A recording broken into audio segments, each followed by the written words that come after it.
पापा, बोलो बेटा। ये सब लोग मिडिल क्लास इतना करते रहते हैं, इसका मतलब क्या होता है मिडिल क्लास का? मिडिल क्लास मतलब हम बेटा। हाँ नहीं, वो तो पता है कि हम मिडिल क्लास हैं, पर इसका मतलब क्या एग्जैक्टली? हम मिडिल क्लास कैसे हैं? विस्तार में बताता हूँ चलो तुमको। देखो बेटा, एक बार एक गांव होता है जिस गांव में 3 लोग रहते हैं। एक का नाम होता है गरीब, एक का नाम होता है मिडिल क्लास, एक का नाम होता है अमीर।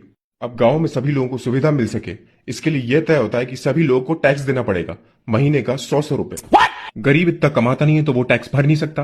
अमीर के पास अपने जुगाड़ है तो वो कुछ ना कुछ करके अपना टैक्स बचा लेता है। अब बचा मिडिल क्लास जिसको पूरा टैक्स भरना पड़ता है। फिर तो मिडिल क्लास को पूरी सुविधा मिलती होंगी ना पापा, क्योंकि वो पूरा टैक्स भर रहा है। नहीं बेटा, सुविधा मिलती है गरीब को क्योंकि वो गरीब है, और अमीर को क्योंकि उसके पास ताकत है। तो हमें क्या मिलता है पापा? बेटा, हमें मिलता है एक सर्टिफिकेट कि हम गरीब और अमीर दोनों के अन्नदाता हैं।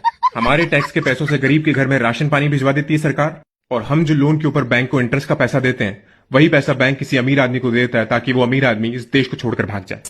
तो इन शॉर्ट बेटा, हम इस देश के सुपर हीरो हैं। अन्नदाता हैं हम गरीबों और अमीरों के।